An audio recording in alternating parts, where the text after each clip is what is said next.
जय हिंद। मैं सुनील यादव।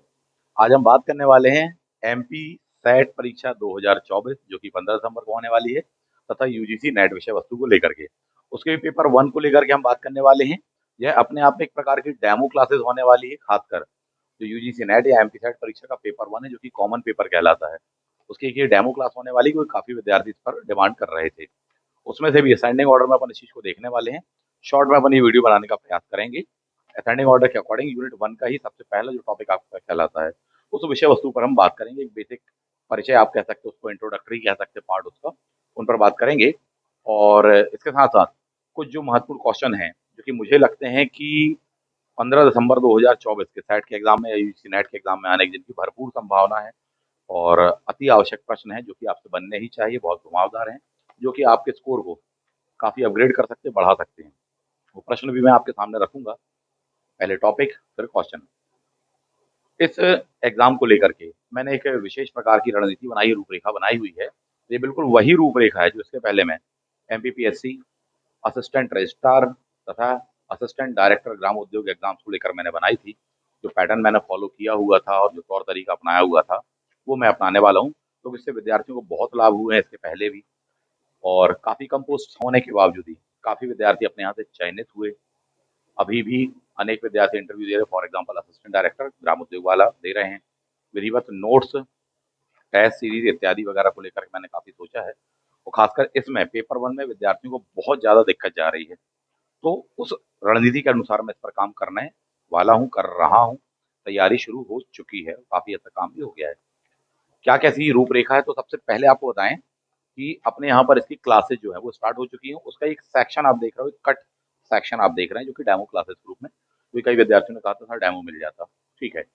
दूसरा पॉइंट ये है कि पढ़ने के दौरान में बहुत सारे विद्यार्थियों को दिक्कत ये जा रही है कि बोले सर मार्केट में कोई अच्छी सी बुक बता दीजिए। जो बता रहे थे बोले नहीं सर वो तो हमारे पास पहले ही थे, पढ़ चुके हम।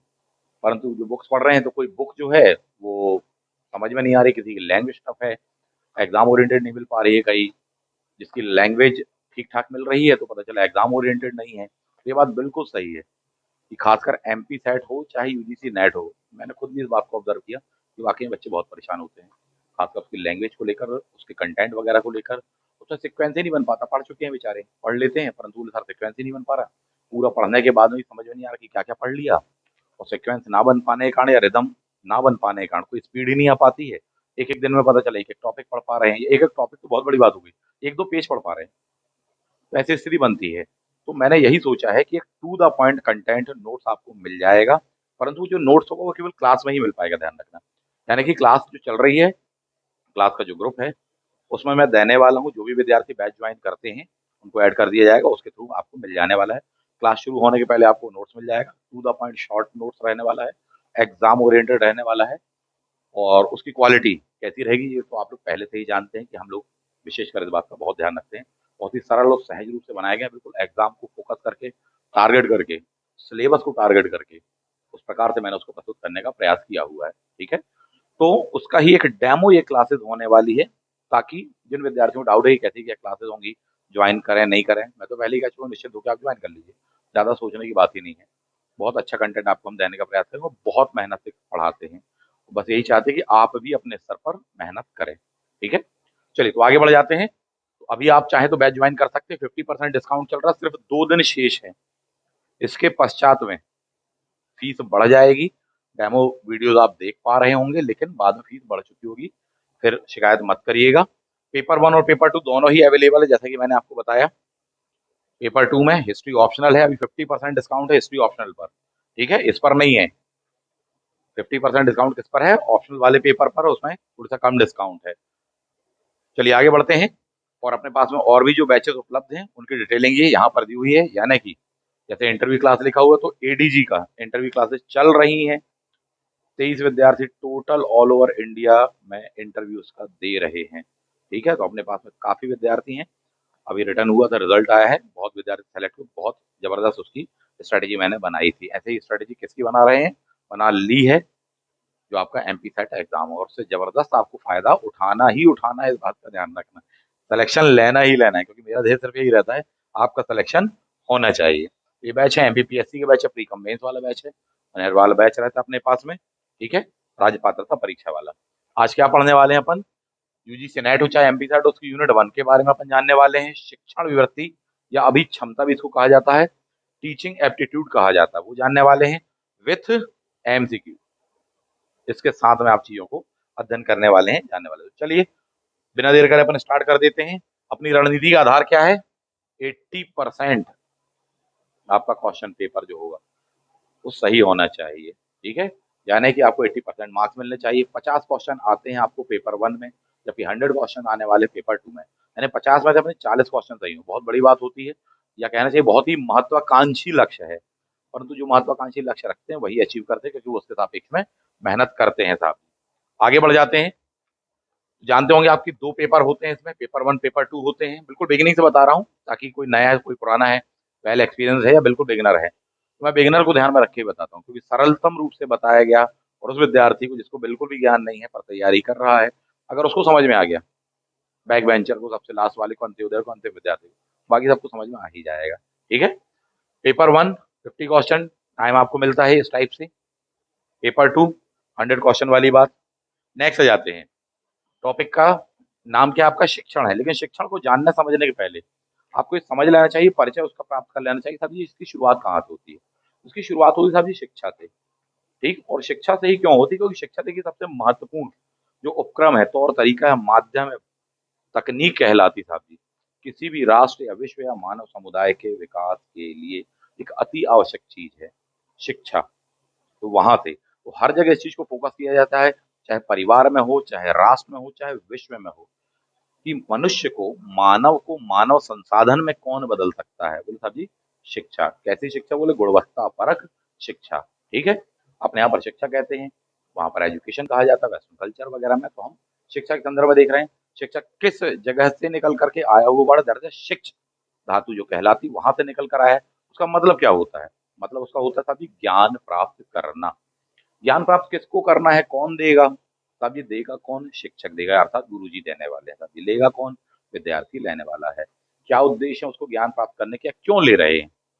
तो शिक्षा का उद्देश्य क्या होता है? शिक्षा का उद्देश्य होता है कि जो शिष्य है, जो विद्यार्थी है, उसके ज्ञान तथा उसके जो जीवन का तौर तरीका यानी कि व्यवहार, उसमें एक वांछित परिवर्तन लाना, है ना, उसको एक अच्छा इंसान बनाना, और ना केवल उसके बारे में वो पढ़े सुने ज्ञाने, बल्कि उसके अपने व्यवहार में भी उतारे।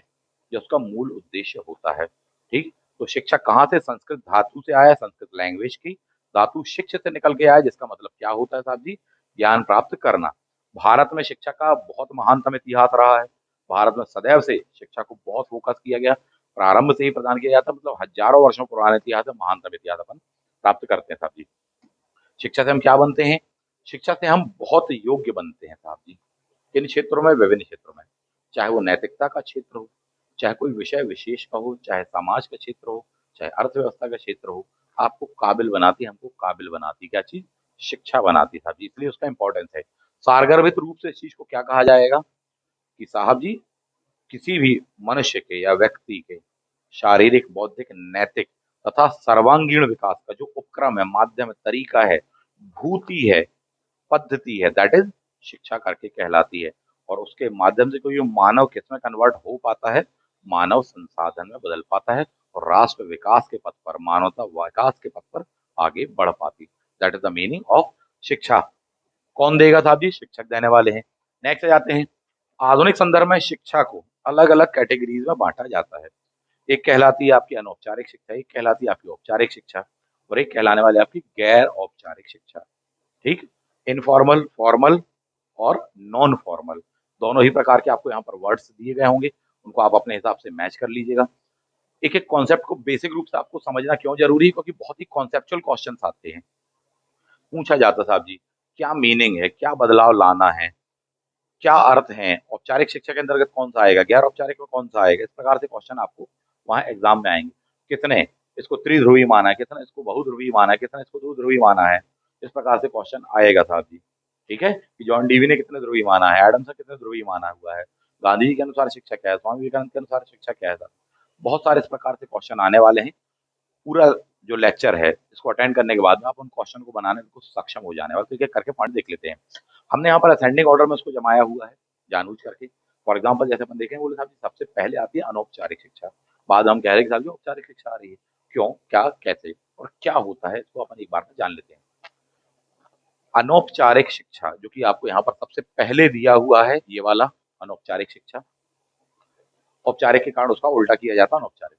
अनौपचारिक शिक्षा की शुरुआत सबसे पहले होती है, इस बात को जान लीजिए क्योंकि इस पर क्वेश्चन आता है। सबसे पहले होती है मतलब किसी भी बालक, किसी भी बच्चे, बच्ची के जीवन में जो शुरुआत होती है वो किससे होती है? अनौपचारिक शिक्षा से होती है। क्या होती है अनौपचारिक शिक्षा? परिवार में, घर में, आसपास के पर्यावरण से जो हमें शिक्षा प्राप्त होती है उसको क्या कहा जाता है? अनौपचारिक शिक्षा करके कहा जाता है।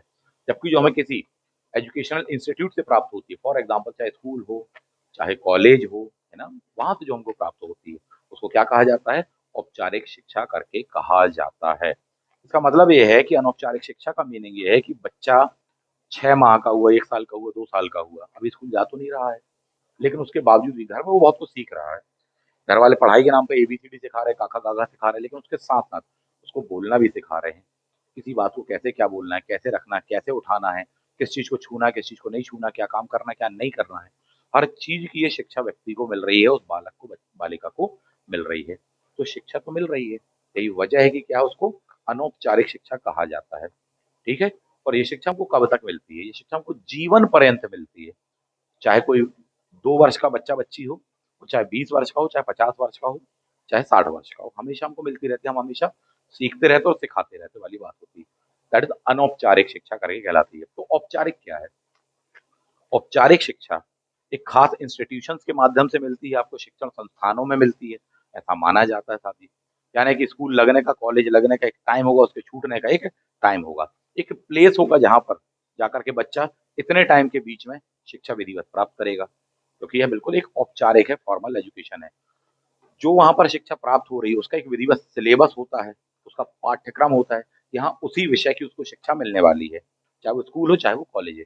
यानी कि कोई पीजी कर रहा है, कोई हिस्ट्री से पीजी कर रहा है, कोई सोशियोलॉजी कर रहा है, कोई मैथमेटिक्स से कर रहा है, कोई एमएससी कर रहा है, तो वहाँ पर उसको केवल एमएससी का ज्ञान मिलेगा। एमए कर रहा है तो हिस्ट्री का ज्ञान मिल रहा है, सोशियोलॉजी का ज्ञान मिल रहा है उसको। तो सिलेबस स्पष्ट है, पहली बात। विषय विशिष्ट है, स्पेसिफिक सब्जेक्ट का ज्ञान मिल रहा है। उसके अलावा बाकी चीज़ों पर बात नहीं होने वाली है। तो इसीलिए उसको क्या कहा? औपचारिक कहा गया। इसके बाद में क्या होने वाला है साहब? इसके बाद में होने वाली उसका एग्ज़ाम, उसका मूल्यांकन होने वाला है। जब उसमें वो खरा उतरेगा यानी एग्ज़ाम को पास कर लेगा तो बाकायदा उसको डिग्री, प्रमाण पत्र इत्यादि मिलेंगे। उसका एक पूरा स्पेसिफिक स्ट्रक्चर होता है जो कि काफ़ी फॉर्मल होता है, औपचारिक होता है। यही वजह अपन उसको क्या कहा? औपचारिक शिक्षा करके कहा।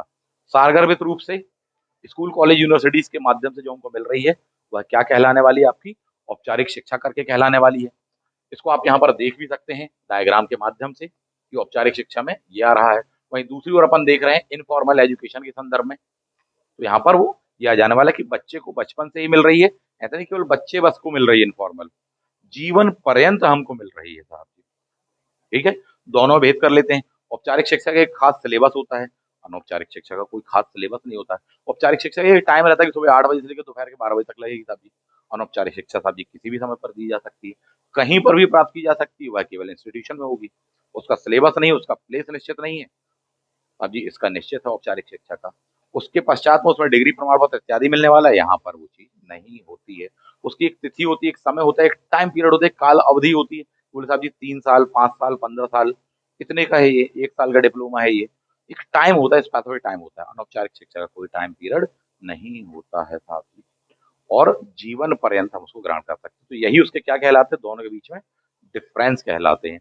इन पर क्वेश्चन आ सकता है कि बताइए ये वाली जो चीज़ है ये किसका एग्जाम्पल है और ये वाला किसका एग्जाम्पल है? स्कूल कॉलेज की एजुकेशन किस चीज़ का एग्जाम्पल है साहब? ठीक है। वन में हम गए हैं, वहाँ पर कोई चीज़ एनालाइज कर रहे हैं, देख रहे हैं, वहाँ से हम बहुत कुछ सीख रहे हैं प्रकृति इत्यादि से। कैसी शिक्षा मिल रही है? बोले साहब जी अनौपचारिक है। ये वाली क्या हुई? औपचारिक। इस प्रकार से क्वेश्चन आ जाएगा। एक नए संदर्भ में, एक नए सिनेरियो में एक और नई शिक्षा आपके पास में आई हुई है, that is non formal education करके कहलाती है। दैट इज गैर औपचारिक शिक्षा अपन ने जिसको कहा हुआ है। क्या होता है ये? ये थोड़ी-सी कंपैरेटिवली फ्लेक्सिबल होती है। ये कह लीजिए कि दोनों का एक मिला-जुला रूप है, सच बात तो ये है। दोनों का मिला-जुला यानी दोनों की विशेषताएँ होती हैं। क्या होती है ये? ऑनलाइन प्लेटफ़ॉर्म्स के माध्यम से, डिस्टेंस लर्निंग के माध्यम से जो हम एजुकेशन प्राप्त करते हैं, 2 बातें कही, ऑनलाइन प्लेटफ़ॉर्म प्लस आपसे क्या कहा? डिस्टेंस लर्निंग के माध्यम से। हम जो एजुकेशन प्राप्त कर रहे हैं दूरस्थ शिक्षा के माध्यम से उसको क्या कहा जाता है? गैर औपचारिक शिक्षा कहा जाता है। फॉर एग्जाम्पल दूरस्थ शिक्षा, बोले साहब जी इग्नू में एडमिशन लिया साहब जी, अपने घर में अपने शहर में यहीं से अपन अध्ययन प्राप्त कर रहे हैं। डेली कॉलेज यूनिवर्सिटी जाने की जरूरत नहीं है, कभी कभार सेशन होते तब जा रहे हैं। ठीक है, वहां सीख रहे हैं, वहां से आपको एग्जाम लिए जा रहे हैं, आपकी स्वेच्छा के अनुसार, आपकी सुविधा के अनुसार 5 वर्ष का आपको टाइम मिलता है कि 5 साल में आप पास कर सकते हैं साहब। ठीक है, यहाँ पर रेगुलर की हर साल बिल्कुल 6 महीने में है ही है। वहाँ पर आपको काफी फ्लेक्सिबिलिटी मिलती है, कंटेंट आपके घर पर आ जाता है, आप अपनी सुविधा के अनुसार उसको पढ़ सकते हैं। ये क्या है, डिस्टेंस लर्निंग, यही वजह क्या है, काफी फ्लेक्सिबल है, इसलिए गैर औपचारिक कहा। कोविड के दौरान या कोविड के पश्चात से ही अपन ने देखा था ऑनलाइन प्लेटफॉर्म वगैरह सभी वहाँ पर स्विच कर गए, शिफ्ट हुए हैं साहब जी। गवर्नमेंट के द्वारा बहुत सारे प्रोग्राम चलाए गए हैं, आईसीटी का उपयोग किया जा रहा है। तो ऑनलाइन प्लेटफॉर्म के माध्यम से भी अपन शिक्षा प्राप्त करते हैं, वो चाहे सरकारी संस्थानों से हो, चाहे प्राइवेट से हो। वो भी फ्लेक्सिबल होती है, अपनी सुविधा के अनुसार आप प्राप्त कर सकते हैं, लाइव क्लास अटेंड कर सकते हैं, रिकॉर्डिंग देख सकते हैं, फ्लेक्सिबिलिटी है। दैट्स वाई उसको क्या कहा जाता है, नॉन फॉर्मल, गैर औपचारिक शिक्षा भी उसको कहा जाता है। इस बात को ध्यान में बन जाएगा। तो इसके उदाहरण आपसे पूछेगा तो बना लेंगे अपन इस चीज को कि कौन सा नॉन फॉर्मल में आने वाला है, कौन सा इनफॉर्मल में आने वाला है, कौन सा फॉर्मल में आने वाला है। ठीक, इसी प्रकार से शिक्षा की अवधारणा के आधार पर देखा जाए, उसके दो अर्थ होते हैं। कॉन्सेप्चुअल वे में देखा जाए, कई प्रकार से बांटा गया, परंतु एक कॉन्सेप्चुअल वे में देखा जाए तो बोले मोटे तौर पर दो कहा जाता है। बोले साहब इस शिक्षा का संकुचित अर्थ और शिक्षा का व्यापक अर्थ करके देखा जाए तो। ठीक है, संकुचित अर्थ के संदर्भ में अपन देख लेते हैं और व्यापक अर्थ के संदर्भ में अपन देखें। संकुचित का मतलब यह है कि साहब जी खास स्पेसिफिक सिलेबस के बारे में, स्पेसिफिक इंस्टीट्यूशन में, एजुकेशनल इंस्टीट्यूशन में जो आपको शिक्षा मिल रही है, स्पेसिफिक टाइम के लिए मिल रही है, वह क्या कहला रही है, बोले साहब उस विषय विशेष की अमात्र शिक्षा, बाकी विषयों की नहीं, सिर्फ उस विषय विशेष की, जिससे आप स्पेशलाइजेशन कर रहे हैं या अध्ययन कर रहे हैं। कोई बीए कर रहा है, कोई बीकॉम कर रहा है, कोई पीजी कर रहा है, किसी विषय विशेष से कर रहा है, बोले साहब उसका ज्ञान प्राप्त हो गया। कोई इंजीनियरिंग कर रहा है, ये क्या कहलाएगी आपकी, ये भी शिक्षा है, लेकिन क्या संकुचित अर्थ में। जबकि व्यापक अर्थ में देखा जाए तो what is the education of, व्यापक अर्थ का मतलब ये होता है कि कोई खास एक बिल्डिंग, कोई एजुकेशनल इंस्टीट्यूट मात्र आपके शिक्षा का स्थान नहीं है, बल्कि शिक्षा आपको सब जगह से प्राप्त हो सकती है। यदि आप एक अच्छे ऑब्जर्वर हैं, चीजों को बहुत अच्छे से देखते समझते हैं, तो भी आप अच्छी शिक्षा प्राप्त कर सकते हैं। इसका कोई टाइम फिक्स नहीं होता। जब भी आप जहाँ पर भी कोई चीजें देख रहे हैं, सुन रहे हैं, अध्ययन कर रहे हैं, उससे आप क्या प्राप्त कर सकते हैं, शिक्षा, ज्ञान, विद्या इत्यादि प्राप्त कर सकते हैं। यही वजह है कि ये व्यापक अर्थ कहलाता है। स्कूल कॉलेज के एजुकेशन का टाइम फिक्स है, जबकि व्यापक अर्थ का मतलब ये है कि आप जीवन पर्यंत प्राप्त करते हैं। इसलिए क्या कहा कि हर जगह हम जीवन पर्यंत शिक्षा कुछ ना कुछ प्राप्त कर रहे हैं और कुछ ना कुछ दे भी रहे हैं शायद उस दौरान में, काफी हद तक। तो इसलिए क्या है, ये एक व्यापक अर्थ है, किससे प्राप्त कर रहे हैं, हर किसी से, हर जगह से प्राप्त कर रहे हैं। हमारे यहाँ शास्त्रों में भी कहा गया, विद्यार्थियों के लिए विशेषकर कहा गया था कि कम से कम 7 विशेषता उसमें होनी चाहिए। जैसे कहा जाता था कि डॉग, श्वान, कुत्ता, उससे भी उसको शिक्षा प्राप्त करनी चाहिए। क्या साहब जी, तो साहब जी उसकी तरह नींद होनी चाहिए विद्यार्थी की। तो यानी कि संसार में हर जगह, हर चीज़ों से उसके अच्छे गुणों को हम लेकर के ग्रहण कर सकते हैं, जो कि आपके जीवन में आगे बढ़ने में सहायक हों। वह सब क्या है, शिक्षा है साहब जी। तो ये उसका क्या कहलाता, व्यापक। और इन सब चीज़ों का उद्देश्य क्या है? इन सब चीज़ों का उद्देश्य ये है कि मनुष्य का सर्वांगीण विकास हो सके समस्त अच्छे तत्वों का, यह उसका उद्देश्य होता है। यानी कि ना केवल ज्ञान का, बौद्धिक गुणों का, नैतिक गुणों का, सारे गुणों का, दैट इज सर्वांगीण गुणों का विकास हो सके। यही क्या होती साहब जी, यह शिक्षा का उद्देश्य होता है। यह कौन लाता है प्राय, जो सिखा रहा है। किसको लाना है अपने में, जो सीख रहा है। और ना केवल लाना बल्कि अपने व्यवहार में भी परिवर्तन लाना है। कैसा, जैसा अपन चाह रहे हैं, अच्छा वाला, पॉजिटिव वाला, सम्यक वाला, उचित वाला, वांछित परिवर्तन, यही क्या है, शिक्षा का उद्देश्य करके कहलाता है। तो संकुचित आप समझ गए होंगे और व्यापक समझ गए होंगे। ये किस संदर्भ में अपन ने बांटा, बोले अवधारणात्मक स्तर पर अपन ने शिक्षा को बांटा। इन्हीं चीजों के बिहाफ में बहुत सारे विद्वानों ने शिक्षा की बहुत अच्छी अच्छी परिभाषाएं आपको दी गई हैं। इस पर कई बार प्रश्न आता है कि साहब जी इस विद्वान के द्वारा शिक्षा की क्या परिभाषा दी गई है साहब जी, कि किसने कहा सर्वांगीण विकास। बोले साहब जी गांधी जी ने कहा है क्या, सर्वांगीण विकास। किसने कहा प्रकृति से शिक्षा प्राप्त करना। बोले साहब जी गुरुदेव रविन्द्रनाथ टैगोर जी ने कहा हुआ है। तो आप देख पा रहे होंगे यहाँ पर लिखा होगा कि सर्वोच्च शिक्षा कहाँ से प्राप्त होने वाली साहब जी, संपूर्ण प्रकृति से, सृष्टि से, प्राकृतिक परिवेश में, पर्यावरण में, यानी प्रकृति से प्राप्त होने वाली शिक्षा, गुरुदेव रविन्द्रनाथ टैगोर। स्वामी विवेकानंद जी क्या बोलते हैं, बोले साहब जी शिक्षा किसी व्यक्ति में पहले से ही विद्यमान पूर्णता की अभिव्यक्ति है। बहुत महत्वपूर्ण परिभाषा और बहुत जरूरी है इसको समझना। बोले पहले से ही विद्यमान यानी ज्ञान कोई नई चीज नहीं है साहब जी, हर व्यक्ति में पहले से होता, उसको हर जगह से मिल रहा है। ठीक, उसमें पहले से ही है। शिक्षक केवल ये करता है कि उस हीरे को तराश देता है, निखार देता है, उसकी वह क्वालिटी को सामने ले आता है, यानी कि वो चीज उसमें पहले से थी, हीरे में चमकने के गुण थे, शिक्षक ने केवल उसको जौहरी की तरह एक तराशा है, यानी कि उसमें वो गुण पहले से ही क्या है, विद्यमान है, बस उसको पूर्णता, ठीक है, गुणवत्ता या उसको सामने लाकर उजागर करना मात्र करता है, और जब वो उजागर हो जाता है ना, पूर्णता की अभिव्यक्ति हो जाती है, यह उनका अर्थ है, आशय है। यानी हर आदमी काबिल है, हर व्यक्ति काबिल है, शिक्षा के माध्यम से जो उसमें काबिलियत है वह बाहर आती है साहब, दुनिया के सामने आ जाती है, यह चीज कही है। इसलिए पूर्णता की अभिव्यक्ति किसने कहा है, स्वामी विवेकानंद जी ने कहा, और उनका आशय यह है। नेक्स्ट, अरस्तु क्या बोलते हैं, बोले एक स्वस्थ शरीर में स्वस्थ मन, उसको कहा उन्होंने साहब, ठीक है, वेस्टर्न कल्चर में अपन देखेंगे। हेनरिक पेस्टोलॉजी क्या कहते हैं, बोले साहब जी जन्मजात शक्तियां, प्राकृतिक शक्तियां, उनका विकास है, यानी पहले से विद्यमान है, इनने भी यही माना है, ठीक है, तो उनका एक सामंजस्य बिठाना, आपस में कोऑर्डिनेशन करना, ये किसने कहा है, हेनरिक पेस्टोलॉजी। आधुनिक शिक्षा के जनक कहलाते हैं, ध्यान रखना, विश्व में नाम पूछेगा साहब, ठीक है। जॉन डीवी क्या बता रहे हैं साहब जी, कि मनुष्य अपने आसपास के पर्यावरण को नियंत्रित कर पाता है और अपनी क्षमताओं का, संभावनाओं का, अपने पोटेंशियल का विकास कर पाता है, उसको सामने ला पाता है, उभार पाता है साहब जी, अपनी काबिलियत को बाहर ला पाता है, तो ये किसने कहा है, जॉन डीवी।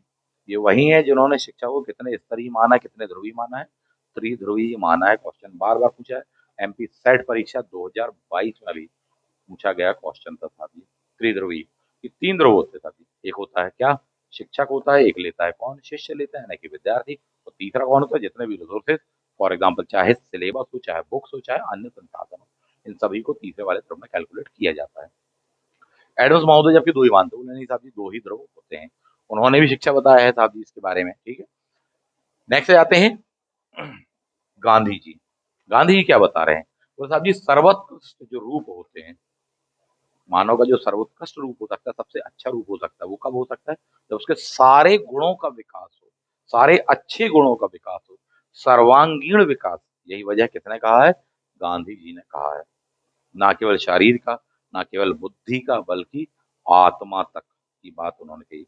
सर्वांगीण विकास वाली बात अपन जो देखते हैं, वह चीज कहाँ देखने के लिए मिलेगी हमको, गांधी जी के में देखने के लिए मिलती है। गुरु साहब जी शिक्षा वह प्रक्रिया है, शिक्षा प्रक्रिया ही है, शिक्षा वह प्रक्रिया है जिसमें किसी भी व्यक्ति के सर्वांगीण गुणों का विकास होता है, इन शॉर्ट में आप इस बात को ऐसे देख सकते हैं। और प्रकृति से ही शिक्षा प्राप्त करते हैं हम, या प्रकृति ही सबसे बड़ी शिक्षक है, ये बात किसने बहुत मजबूती के साथ में रखी है, तो साहब जी गुरुदेव रविन्द्रनाथ टैगोर जी के द्वारा रखी गई है।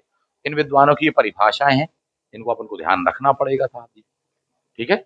ओवरऑल कंक्लूजन क्या है साहब जी, शिक्षा क्या है, बोले साहब मनुष्य के सर्वांगीण विकास की जो प्रक्रिया है वह क्या है, दैट इज शिक्षा करके कहलाती है, और यह कहीं बाहर से नहीं, व्यक्ति में पहले से होती है, और केवल उसको उभार के सामने लाना पड़ता है। तो बिल्कुल वही बात है कि साहब ji, that is the diamond in you, सदा सफल हनुमान, हर व्यक्ति में वह शक्तियां हैं, बोले साहब बस केवल उनको याद दिलाना पड़ता है, कि जामवंत के वचन सुहाए वाली बात है साहब जी, ठीक है। तो यानी हर व्यक्ति काबिल है, वो उससे परिचित नहीं है अपनी काबिलियत से, शिक्षा के माध्यम से उसको उस बात का बोध, उसका ज्ञान कराया जाता है कि नहीं, आप में कैपेबिलिटी, ये क्षमता आप में है, आप ऐसा कर सकते हैं, उसकी खास भूति कहा जाता है, युक्ति कहा जाता है, माध्यम कहा जाता है, तरीका कहा जाता है, पद्धति कहा जाता है, उसको क्रिया कहा जाता है, दैट इज शिक्षा साहब जी, जिसके माध्यम से ये हो सके।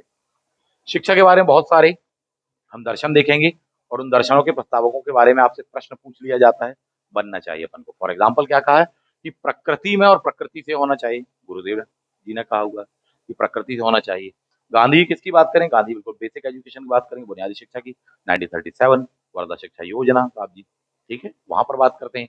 नेक्स्ट आते हैं श्री अरविंदो, एकात्म, इंटीग्रल एजुकेशन की बात करने वाले हैं, एकात्म शिक्षा, यानी शिक्षा की सारी धाराएं अंततः जाकर के एक जगह मिल जाती हैं, तो एक बड़ी धारा में कन्वर्ट हो जाती हैं साहब जी, ठीक है। तो बोले एकात्म शिक्षा, सारी शिक्षाओं का, सारे विषयों का सार अंततः एक जगह पर जाकर के मिल जाता है, ठीक है, तो एकात्म शिक्षा की बात कही है। भारतीय दर्शन के आध्यात्मिक पहलुओं पर ध्यान दिया जाना चाहिए, वही क्या है साहब जी, उन पहलुओं के माध्यम से हमको शिक्षा प्राप्त होती है। डॉक्टर एस राधाकृष्णन जी, स्वतंत्र भारत में बनने वाला उच्च शिक्षा को लेकर पहला आयोग कहलाता है। आप ही के द्वारा गठित किया गया था, आपकी अध्यक्षता में गठित किया गया था 1948 में, जिस पर बहुत बार क्वेश्चन आए। वो क्या कह रहे हैं कि शिक्षा के दौरान में ना केवल आप वेस्टर्न जो सिचुएशंस हैं, जो सब्जेक्ट्स हैं या जो लाए गए हैं तौर तरीके उनकी शिक्षा तो दीजिए, लेकिन उसके साथ साथ क्या भी दीजिए, जो आध्यात्मिक पक्ष हैं भारतीय दर्शन के, पहलू हैं, फीचर्स हैं, उनकी भी शिक्षा दीजिए। यानी भारतीय दर्शन की दीजिए, भारतीय जो प्राचीनतम ग्रंथ हो उनके दीजिए, जो नीति शास्त्र उनकी दीजिए। ठीक है, विशेषकर अगर दर्शन पर बात करें तो योग दर्शन हो गया, सांख्य दर्शन हो गया साहब जी। ठीक है, इन सभी की शिक्षा दीजिए, ये बात उन्होंने कही है। तो शिक्षा आप फिजिक्स पढ़ाओ चाहे केमिस्ट्री पढ़ाओ, परंतु उसके साथ साथ उसको एक अच्छा मनुष्य भी हमको बनाना, अच्छा व्यक्तित्व भी बनाना है, क्योंकि राष्ट्र निर्माण में, विश्व के निर्माण में, मानवता के निर्माण में सहायक हो। इसलिए किन पहलुओं के साथ में दी जानी चाहिए शिक्षा? भारतीय सभ्यता संस्कृति के साथ में, भारतीय संस्कृति के पहलुओं के साथ में, और उसके भी कौन से आध्यात्मिक पहलू साथ में। ये बात किसने कही हुई है? बहुत ही महानतम विद्वान कहलाते हैं, इन पर जरूर क्वेश्चन आता है, क्योंकि वर्तमान में जो गवर्नमेंट है इन्हीं के कॉन्सेप्ट को लेकर के आगे बढ़ रही है। और आपने अगर प्रीवियस ईयर क्वेश्चन पेपर देखे होंगे तो कहीं ना कहीं इन पहलुओं पर क्वेश्चन आपको मिले होंगे, साथी काफी क्वेश्चन आ रहे हैं, तैयार रहिएगा। कृष्णमूर्ति, कृष्णमूर्ति जी क्या कहते हैं? बोले मानव मन को बदलती है। जैसे भगवान कृष्ण जी के दर्शन जिसको हो जाए उस मानव का मन बदल जाएगा। तो बोले साहब जी मानव मन को बदलने का एक तरीका, एक पद्धति, ये बात किसने कही है? कृष्ण मूर्ति जी ने कही है। जॉन डेवी क्या बोलते हैं? बोले साहब जी प्रायोगिक शिक्षा का दर्शन उन्होंने दिया है कि बोले साहब जी व्यक्ति प्रयोग करता है और प्रयोग कर करके गलती करता है, फिर उस गलती से कुछ सीखता है, तो साहब ये प्रायोगिक शिक्षा हो गई। ठीक है, तो इसको ही क्या कहा? प्रायोगिक शिक्षा करके कहा हुआ है। बोले 3 स्टेजेस पर अपन उसको सीखेंगे। सिखाने वाला होने वाला है, सीखा अपन ने उस चीज को, फिर उसका अपन ने उसका प्रयोग किया, तो उसके बाद में जाके उसकी मॉक ड्रिल कर लेंगे अपन। ठीक है, तो यानी कि प्रैक्टिकल भी कर लिया अपन ने और उसके पहले सैद्धांतिक ज्ञान भी प्राप्त कर लिया। तो प्रयोग कर करके सीखने वाली बात किसने कही है? ये दर्शन जॉन डेवी ने। जॉन डेवी वही है जिन्होंने कितने ध्रुवी माना है? त्रिध्रुवी। ठीक है, इस बात को ध्यान रखना। फ्रेडरिक फ्रोवेल के बारे में बात करें, किंडरगार्टन जो शिक्षा पद्धति कहलाती है वो किसके द्वारा प्रस्तावित की गई, उसके जनक कौन कहलाते हैं, किसने प्रपोज की है? बोले साहब जी फ्रोवेल, फ्रेडरिक फ्रोवेल जी के द्वारा की गई है। जीन जैक्स रूसो क्या बोलते हैं साहब जी? बोले साहब जी कोई भी शिक्षा नहीं दी जा सकती है, केवल प्रकृति से ही दी जा सकती वाली बात करती गई है। ठीक है, तो कोई जरूरत ही नहीं है, प्रकृति ही सबसे बड़ा शिक्षक है। और हजारों लाखों वर्षों में मानव सभ्यता ने जो विकास किया है, कि आदि मानव से हम होमोसेपियंस सेपियंस हो गए, उसकी वजह क्या है? उसकी वजह है प्रकृति। सब कुछ हमको किसने सिखाया है? प्रकृति ने तब भी और आज भी हमको सिखा रही है। फॉर एग्जाम्पल कि हमने हवाई जहाज बनाया और उसमें बैठकर हम उड़ रहे हैं, तो इसकी शिक्षा हमको कहाँ से मिली? बेसिकली बेसिकली हमको इसकी शिक्षा पक्षियों से मिली। पक्षियों का एवोल्यूशन कैसे हो पाया? बोले साहब जी प्रकृति। तो बोले वहां हमने उनको देखा तो उससे हमको शिक्षा मिली, प्रेरणा मिली, मोटिवेशन मिला, तब ना जाकर के हमने कुछ बनाया। तो हमारा मूल गुरु शिक्षक कौन है? बोले प्रकृति। यही बात किसने कही हुई? जैक जीन रूसो ने भी कही, और लगभग यही बात किसने कही है? प्राकृतिक एटमॉस्फेयर की बात की, नेचुरल एटमॉस्फेयर की, गुरुदेव रविन्द्रनाथ टैगोर जी ने कही। तो इन बातों को ध्यान रखना थोड़ी सा। मॉन्टेसरी, मारिया मॉन्टेसरी, बोले साहब जी व्यक्तित्व का विकास, तो बच्चों को भेजते ना मॉन्टेसरी स्कूल, ताकि उनमें व्यक्तित्व का अच्छा विकास हो सके। इसी सारी चीजों को कहा गया भारतीय संदर्भ में। बोले आध्यात्मिक पहलुओं का अध्ययन करिए, करवाइए बच्चों को, ताकि उनमें वे सारे गुण विकसित हो सके। राधा कृष्णन जी, ये भारतीय संदर्भ में हो गया, वो वेस्टर्न कल्चर के संदर्भ में हो गया। इतनी सी बात तो अपन को ध्यान रखना है, बन जाएगा अपन को। इस पर क्वेश्चन किस प्रकार से आएंगे मैं बताते चल रहा हूँ आपको। कि किसने कहा प्रकृति से होना चाहिए? बोले गुरुदेव ने कहा। किसने बुनियादी शिक्षा? बोले साहब जी गांधी जी। ठीक है, किसने कहा एकात्म शिक्षा? बोले साहब जी अरविंद जी। किसने कहा आध्यात्मिक पहलू? बोले डॉक्टर सर्वपल्ली राधाकृष्णन। बिल्कुल बेसिक से क्वेश्चन होने वाले हैं, बिल्कुल बेसिक से। अभी तो डेप्थ में जाएंगे कि किस बुक में कहा है, डॉक्टर एस राधाकृष्णन जी ने। पढ़ेंगे अपन, अभी समय का अभाव है, शॉर्ट में बात कर रहे हैं अपन। नेक्स्ट, शिक्षण। एक चीज हो गई शिक्षा, दूसरी अगला पहलू क्या था? बोले साहब जी शिक्षण। तो दे कौन रहा है? टीचर दे रहा है। वो जो चीज दे रहा है उसके साथ साथ उसको देने का एक तरीका सही होना चाहिए, ताकि विद्यार्थी सरलतम रूप में उसको ग्रहण कर सके, आत्मसात कर सके, अपने जीवन में उतार सके। तो इस चीज को क्या कहा जाता है? उसको ही शिक्षण कहा जाता है। इन शॉर्ट, शिक्षा देना, दैट इज मीनिंग शिक्षण करके कहलाने वाला था। कैसी क्या प्रक्रिया? सामाजिक प्रक्रिया है। क्यों है सामाजिक प्रक्रिया? सामाजिक प्रक्रिया इसलिए क्योंकि समाज के दो लोग ले रहे हैं, विद्यार्थी भी सामाजिक प्राणी है, शिक्षक भी सामाजिक प्राणी। इंटरेक्शन हो रहा है, बिना एक दूसरे संपर्क के हो नहीं सकता, लगातार वो चीज करनी पड़ती, सतत चलती है, तो समाज के लोगों के बीच में हो रही है, दैट इज सामाजिक प्रक्रिया करके हो रही है। उद्देश्य क्या है? ताकि समाज के लिए हित करो, ऐसी शिक्षापन देते हैं। मानवीय गुणों का विकास करना है साहब जी, दैट इज सामाजिक प्रक्रिया अपन ने करके कहा है। तो उस विद्यार्थी में इन गुणों का विकास हो सके साहब जी।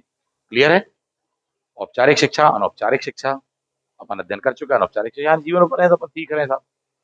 अभिक्षमता, शिक्षक के संदर्भ में ये बात कही गई क्योंकि आप अंततः क्या बनने वाले हैं? शिक्षक बनने वाले हैं। एमपी सेट का एग्जाम क्वालिफाई करेंगे, नेट का क्वालिफाई करेंगे, असिस्टेंट प्रोफेसर का एग्जाम देने वाले हैं, और उसके बाद आप पढ़ाने वाले हैं, यानी कि आप शिक्षक बनने वाले हैं।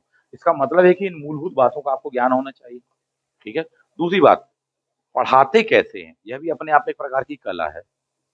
अगर उसके बेसिक कॉन्सेप्ट को अपन जानेंगे, समझेंगे और फिर सीखेंगे, प्रैक्टिस करेंगे, तो वह कला विकसित तो हो पाएगी कि कैसे अपन उसको सरलतम रूप में सामने विद्यार्थी के रख सकें और उसको सीख पाए। विभिन्न प्रकार के उसके सामने अपन एग्जाम्पल रख सकें, उसके स्तर पर जाके कि वो छोटा बच्चा है कि बड़ा बच्ची है कि और बड़ा बच्चा है, उस स्तर पे यह क्षमता होना, वह योग्यता होना, वह तरीका होना, वह काबिलियत होना, उसको ही क्या कहा अपन ने? अभिक्षमता। यानी किसी विषय विशेष में किसी काम को बहुत अच्छे तरीके से सरलतम रूप से करने की कुशलता का होना, क्वालिटी होना, कला का होना, वही क्या कहलाती है?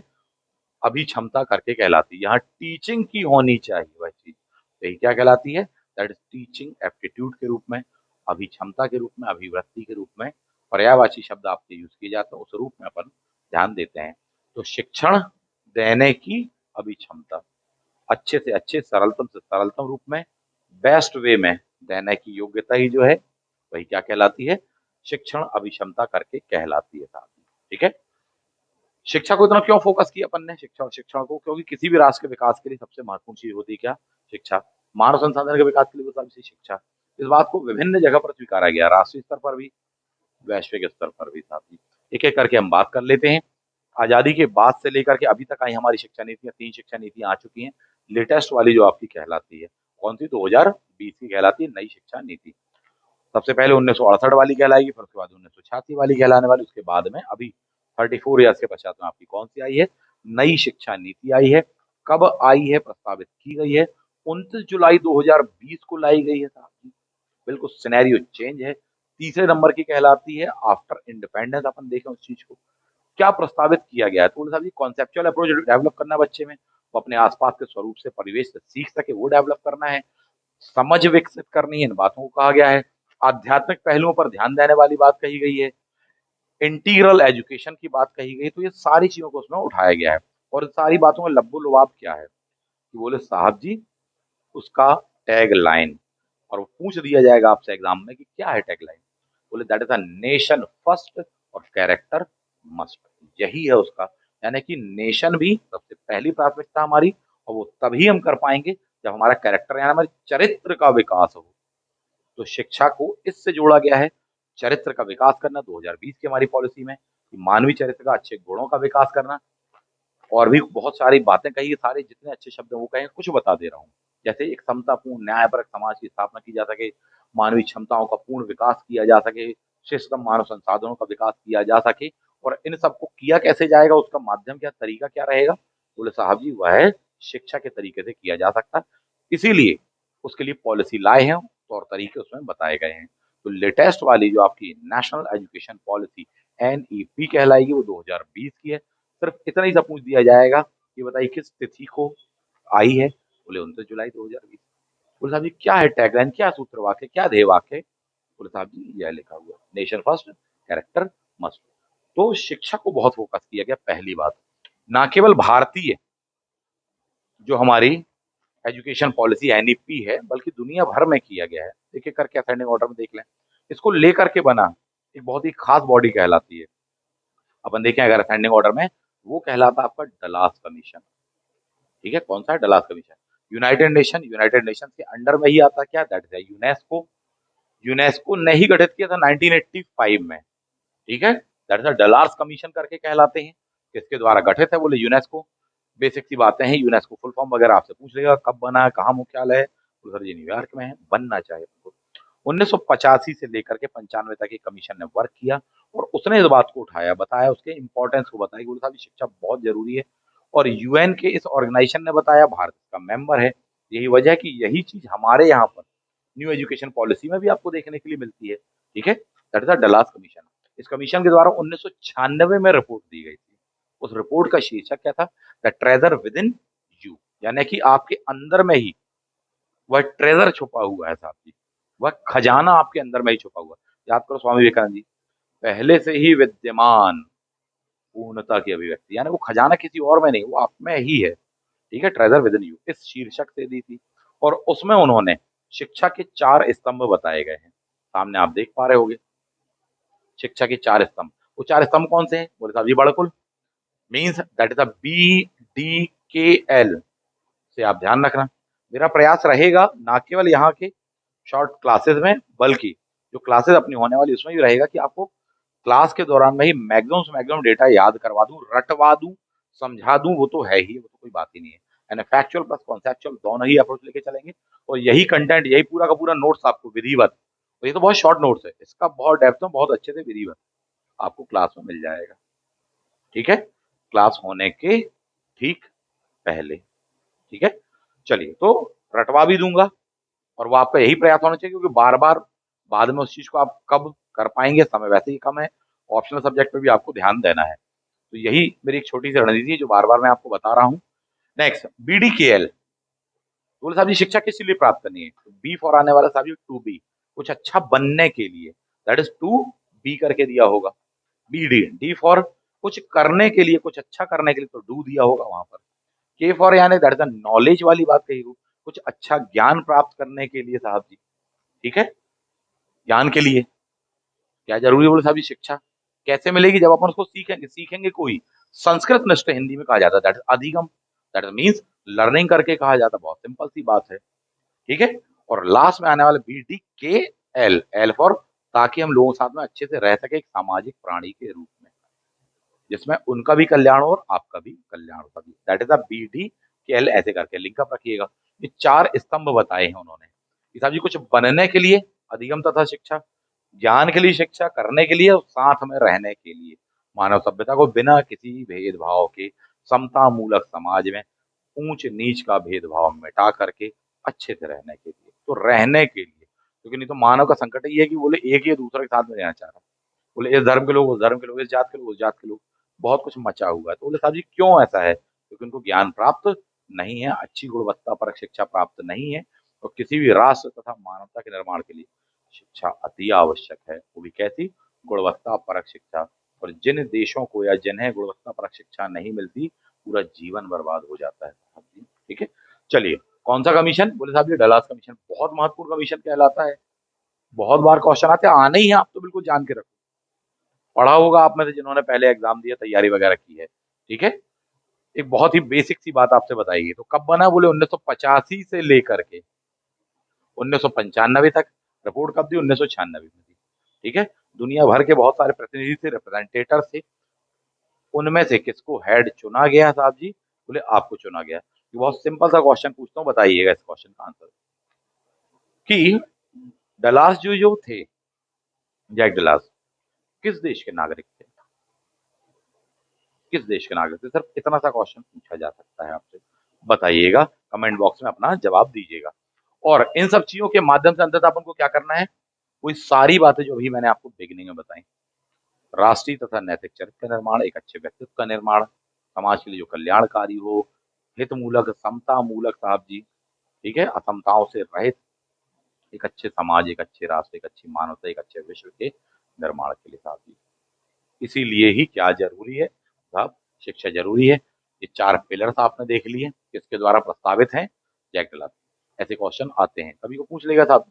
बोले साहब शिक्षा के अवधारणात्मक रूप से यदि देखा जाए, तो उसके 3 पिलर कौन से होते हैं? ऐसा क्वेश्चन आएगा, शिक्षा के 3 पिलर कौन से होते हैं साहब जी?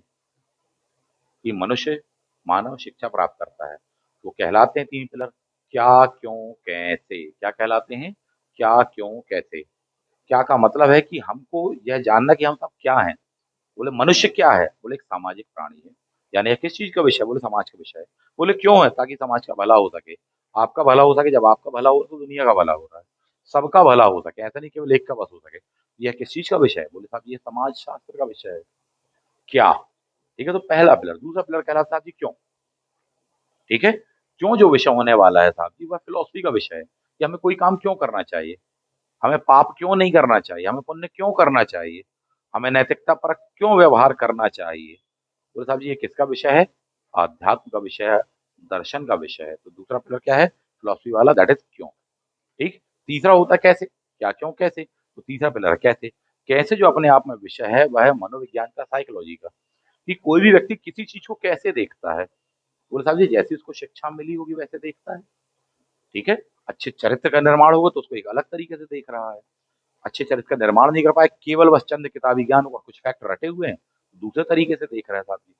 आज एक बहुत बड़ी समस्या है पूरी दुनिया और देश के सामने। साहब जी एक से एक पढ़े लिखे लोग बहुत सारी आपराधिक प्रवृत्तियों में, गलत प्रवृत्तियों में शामिल होते हैं। बोले साहब पढ़े लिखे हैं, इतने बड़े ज्यादा पढ़ाई लिखाई की है, उसके बावजूद ही क्या है, अच्छे चरित्र का निर्माण क्यों नहीं हो पाया। बोले साहब जी ये जो क्यों है, या किसका विषय है, साइकोलॉजी का विषय है, मनोविज्ञान का विषय है। कि साहब जी कोई व्यक्ति उसी चीज को देवता के रूप में देख रहा है, कोई उसको पत्थर के रूप में देख रहा है। कोई उसी महिला को, स्त्री को एक अबला के रूप में देख रहा है, इस रूप में देख रहा है कि हाँ उसकी मदद की जानी चाहिए, और कोई किसी और रूप में देख रहा है, बुरे रूप में। क्यों, दैट इज अ साइकोलॉजी। गुरु साहब जैसे संस्कार मिले होंगे, मैंने जैसी शिक्षा मिली होगी, ठीक है, वैसे देख रहा था। ठीक है। तो ये तीन पिलर कहलाते हैं, क्या क्यों कैसे। ठीक है। इससे ही आदि मानव से हम वर्तमान मानव और उसके बाद में एक अच्छे मानव जो कि राष्ट्र के निर्माण में सहायक बन सकते हैं। इन तीन से, इनको तीन पिलर कहा जाता है पूरे विश्व में। आगे बढ़ जाते हैं। तो डलास कमीशन ने भी शिक्षा के महत्वता के बारे में बात कही है, न्यू एजुकेशन पॉलिसी में भी और उसके पहले की एजुकेशन पॉलिसी में भी बात कही गई, यूनेस्को के द्वारा भी इस चीज को कहा गया है। और एक सबसे महत्वपूर्ण जो कि करंट का विषय है जिस पर आपको आएगा, वह कहलाता है आपका SDG, सस्टेनेबल डेवलपमेंट गोल करके कहलाने वाले हैं, दैट इज SDG। ठीक है। ये सामने आप देख पा रहे होंगे SDG। कुल कितने गोल हैं, किसके क्या द्वारा निर्धारित की, तो यूनाइटेड नेशंस के द्वारा, उसकी जनरल असेंबली के द्वारा निर्धारित किए गए हैं साहब, इस बात को ध्यान रखना। ठीक है। यूनाइटेड नेशन मुख्यालय कहाँ है, बोले साहब जी न्यूयॉर्क में, वहीं पूछ दिया जाता साहब जी उसके भी एक और ऑर्गेनाइजेशन, जैसे बात निकली बोले यूनेस्को का मुख्यालय कहाँ है, पूछ लिया जाएगा तो साहब जी वो पेरिस वाला है। ठीक है। कब कौन सा बना उनका यार ध्यान रखना।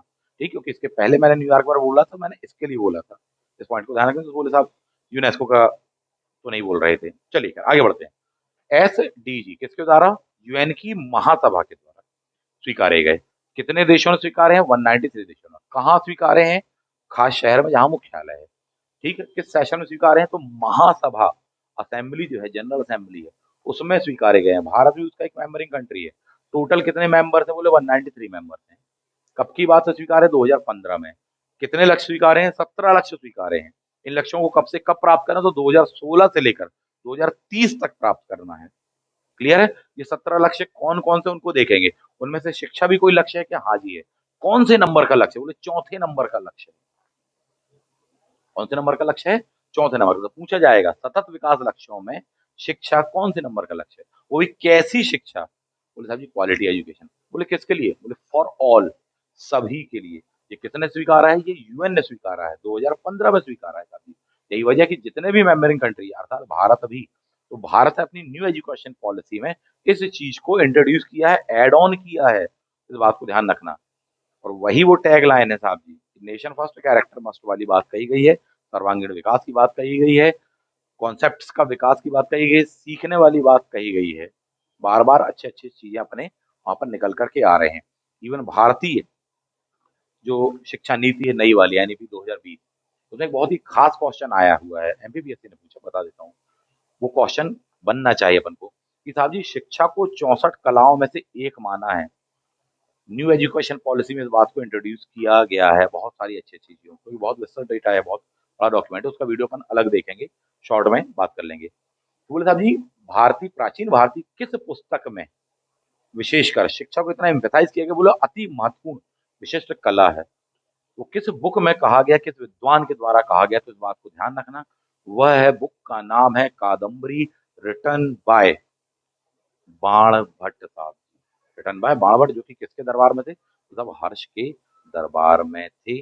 7वीं शताब्दी में, मध्य प्रदेश के थे, बुंदेलखंड के थे। पूछ देगा क्वेश्चन आपसे, 64 कलाओं में से एक माना गया है। असिस्टेंट रजिस्ट्रार में आया था संभवतः यह प्रश्न, जहां तक मुझे याद आ रहा है, 2022 वाले में। क्लियर है। चलिए एसडीजी पर आ जाते हैं, कौन से नंबर का, चौथे नंबर पर अपन इसको फोकस किया है। ठीक है, डिटेल क्लास में पढ़ेंगे पूरे 17 के 17 लक्ष्यों के बारे में, बहुत अच्छे से डेप्थ में जान लेंगे। नेक्स्ट आ जाते हैं, क्लास कमीशन वाली बात कही, शिक्षा के प्रति सभी में जागरूकता बढ़ाना है हमको, यही सबसे पहला उद्देश्य है बहुत सारे उद्देश्यों में से। तो उसके लिए ही हम प्रतिवर्ष राष्ट्रीय तथा अंतर्राष्ट्रीय स्तर पर शिक्षक शिक्षा दिवस मनाते हैं, शिक्षक दिवस मनाते हैं। साथ ही भारत में किसके संदर्भ में मनाते हैं, तो आपके संदर्भ में डॉक्टर सर्वपल्ली राधाकृष्णन जी के जन्म दिवस के उपलक्ष्य में 5 सितंबर को मनाया जाता है, जबकि वैश्विक रूप से देखा जाए तो विश्व में मनाया जाता है 5 अक्टूबर को।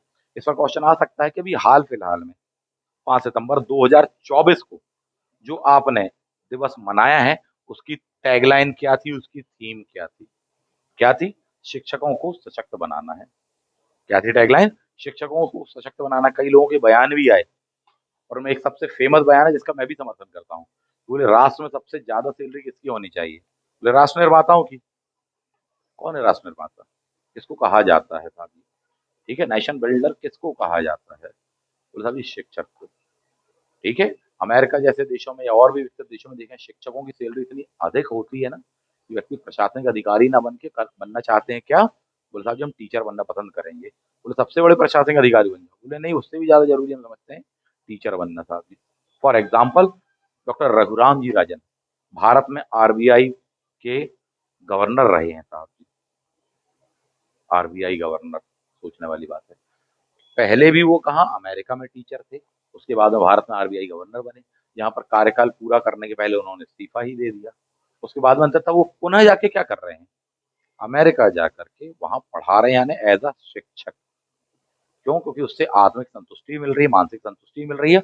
और रही बात सैलरी इत्यादि वगैरह की, वो तो कोई बात ही नहीं है साहब जी, कोई बात ही नहीं कि इतनी ज्यादा मिल रही है। तो क्या करना है, सशक्त बनाना है। तो उसके लिए सारे माध्यम है, यानी सामाजिक रूप से सशक्त बनाना, राजनीतिक रूप से सशक्त बनाना, आर्थिक उनमें एक बहुत महत्वपूर्ण पहलू कहलाता है साहब। और एक कितना बड़ा विषय है अपने आप में, क्योंकि कितनी ही अच्छी अच्छी बातें कह दी जाएं, यदि उनको इम्प्लीमेंट नहीं किया व्यवहार में तो वो किताबी ही रह जाती हैं साहब। ठीक है, उसका क्या इम्पैक्ट पड़ता है, जो शिक्षक या शिक्षक के परिवार से हैं वो इस बात को जानते हैं। ठीक है, आगे बढ़ जाते हैं। तो क्या है हमारी टैगलाइन 2024 की शिक्षा दिवस शिक्षक दिवस की? बोले साहब जी सतत भविष्य के लिए, सस्टेनेबल फ्यूचर के लिए शिक्षकों को मजबूत बनाने वाली बात कही गई है। बहुत चर्चा का विषय, इस पर क्वेश्चन जरूर आएगा और बहुत डायनामिक क्वेश्चन आने वाला है। तो ये 2024 थीम है। इसी प्रकार से 2023 की थीम भी अपन देख लेते हैं। 2023 की थीम क्या थी? हो सकता है क्वेश्चन ये ना पूछ के कहें साहब पिछले साल वाली बता दो। बोले पिछले साल की तो बोले शिक्षकों की कमी है, वैश्विक अनिवार्यता, उसको दूर करना है सर। तो शिक्षकों की कमी को दूर करना, तो भर्ती निकालेंगे, रिक्रूटमेंट करेंगे, की जा रही है। ठीक है, गुणवत्ता परक शिक्षा के लिए जरूरी है कि साहब देने वाले तो हों। कितना मामला नहीं चल रहा है। तो पिछले बार की थी कमी दूर करना, जबकि इस बार की क्या है, सतत भविष्य के लिए शिक्षकों को सशक्त बनाना है साहब। एक अपने ओवरऑल बहुत ही मूलभूत चीजें देख ली। अब कुछ अति महत्वपूर्ण प्रश्नों पर भी बात कर लीजिए, उनको आपके सामने रखेंगे। अभी तक अगर आपने बहुत गौर से सुना है और वीडियो में अभी तक बने हुए या टिके हो और बहुत गौर से अच्छे से सुना है, तो डेफिनेटली आप में इनमें से मैक्सिमम क्वेश्चन या सारे ही बना लोगे। 10 क्वेश्चन मैं आपके सामने रख रहा हूँ जो मुझे अति महत्वपूर्ण लग रहे हैं। बताना है इनमें से कितनों के आंसर आपके सही हैं या कितने के आपने आंसर सही दिए हैं। नंबर करके 1 2 3 करके दिया होगा यहाँ पर। 1 क्वेश्चन ये है, 2 ये है, 3 ये है। बिना आंसर आंसर नीचे ही दिया, परंतु उसको पढ़ना नहीं, प्रयास ये करना। खुद बताइए कि किस क्वेश्चन का आंसर क्या होगा और क्या पहले से मालूम था। ठीक है, कितनी चीजें और क्या कुछ नया सीखने को जानने को मिला। जब अपनी ऐसी ही तैयारी रहेगी तो डेफिनेटली आप एग्जाम क्वालिफाई करेंगे, चाहे वो नेट का हो, चाहे सेट का हो, चाहे एपी का हो, चाहे कोई सा कॉम्पिटेटिव एग्जाम हो। आगे बढ़ते हैं। तो राष्ट्रीय शिक्षा नीति 2020 के अनुसार डैश डैश डैश का प्रयोग डैश डैश डैश को प्रोत्साहित करने के लिए करना चाहिए। तो किस चीज का करना है, इस प्रकार से क्वेश्चन पूछा गया है आपसे। क्या है? अनुभव जनित ज्ञान, जिसको इंग्लिश में कहा गया है एक्सपेरिमेंटल लर्निंग, यानी करके सीखना। कर करके सीखिए साहब जी, इसको बढ़ावा दे रहे। प्रायोगिक शिक्षा वाली बात आई। प्रायोगिक शिक्षा जनक किसको अपन ने देखा? दर्शन के प्रतिपादक साहब जी जॉन डेवी करके देखा, वही है। ठीक, ऐसे क्वेश्चन बोले प्रयोगात्मक विज्ञान का जनक, शिक्षा का नहीं, प्रयोगात्मक विज्ञान का जनक किसको कहा जाता है? बताइएगा इस क्वेश्चन का आंसर। नेक्स्ट, इसका आंसर क्या आएगा? सी आने वाला है। एक और क्वेश्चन दिया है, परिवार के द्वारा दिए जाने वाला जो ज्ञान होता है, जो शिक्षा होती है, जो विद्या होती है, वह किस प्रकार की होती है? औपचारिक होती है, अनौपचारिक होती है, गैर औपचारिक होती है? तो क्या बताएंगे आप उस चीज को? परिवार के द्वारा। बोले दैट इज अनौपचारिक। ठीक है। इसी में एक क्वेश्चन पूछ लिया जाता है, जैसे कि आपको पता है अनौपचारिक शिक्षा का जो गुण है, इसी में क्वेश्चन पूछ लिया जाता है कि प्राचीन भारतीय किन ग्रंथों में शिक्षा या ज्ञान या विद्या को तीसरा नेत्र कहा गया है? यानी सामान्यतः हमारे दो नेत्र हैं जो कि अपन खोल सकते हैं, बंद कर सकते हैं, पर जब हमें शिक्षा रूपी ज्ञान प्राप्त हो जाता है, विद्या प्राप्त हो जाती है, तो मनुष्य काबिल बन जाता है, मानव काबिल बनता है, उसका एक तीसरा नेत्र भी खुल जाता है। किन पुस्तकों में इस चीज को कहा गया है? किसमें कहा गया है? इस प्रश्न का उत्तर दीजिएगा। ठीक है। चलिए आगे बढ़ जाते हैं, नेक्स्ट वीडियो में इस क्वेश्चन का आंसर दे देंगे हम आपको। इसका आंसर क्या आने वाला है? अनौपचारिक ज्ञान। ये क्वेश्चन मैं जानबूझ के इसलिए बता रहा हूँ कि देखो इसी टाइप से क्वेश्चन आएगा, इसी टाइप का क्वेश्चन पेपर आएगा।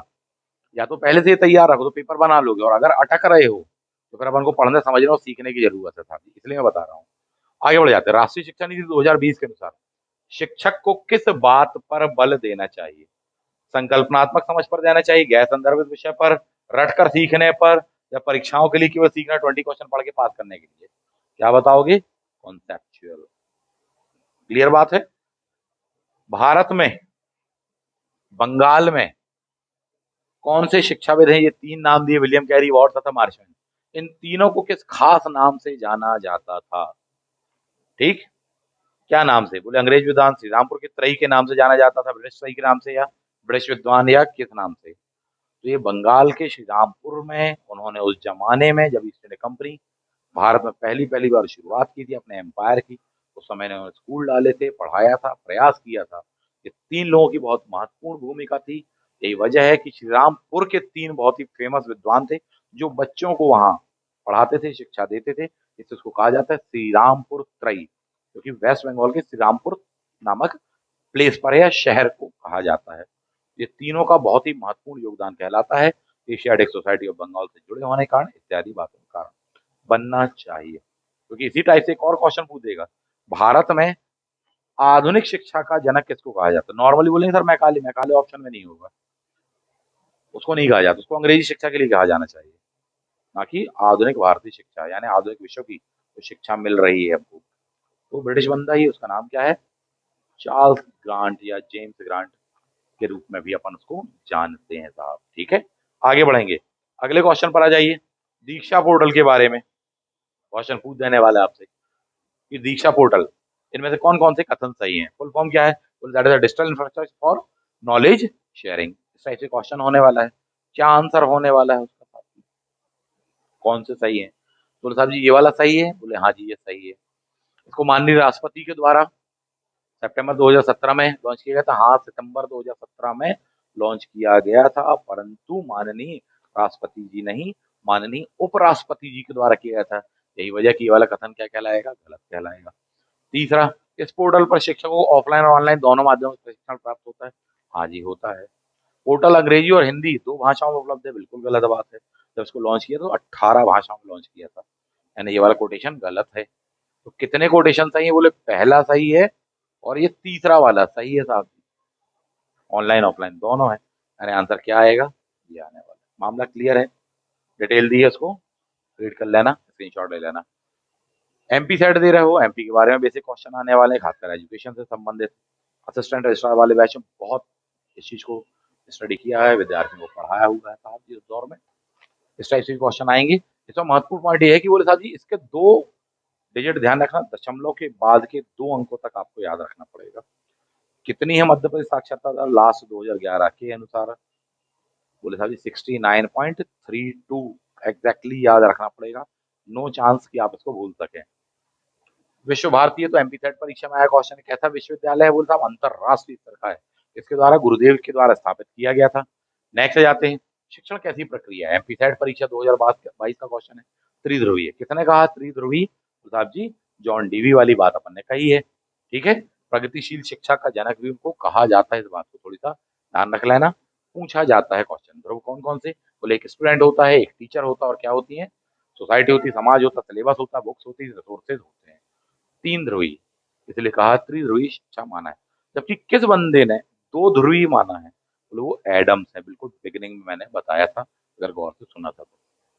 अगले क्वेश्चन पर आई, जिनके पास इंटरनेट नहीं है साहब जी, ठीक है, उसके बावजूद भी उनके पास में अपन डीटीएच के माध्यम से शिक्षा पहुंचा सकते हैं, ऐसे कौन से चैनल गवर्नमेंट चला रही है? एमपी सेट परीक्षा 2022। और इसी प्रकार से क्वेश्चन आएंगे एजुकेशन प्लस आईसीटी इत्यादि से लिंकअप करके। उसका नाम क्या है? बोले साहब जी स्वयं प्रभा करके कहलाता है। ये आप देख पा रहे होंगे 24/7, इसका मतलब सैटेलाइट बेस्ड है, इंटरनेट नहीं भी है, डिस्क कनेक्शन टाइप का है, आपका गवर्नमेंट का है, एंटीना उसमें बाय डिफॉल्ट होता है, टीवी चालू करोगे, इस चैनल को आप सर्च कर लीजिए, लगा लीजिए, नॉलेज प्राप्त कर सकते हो।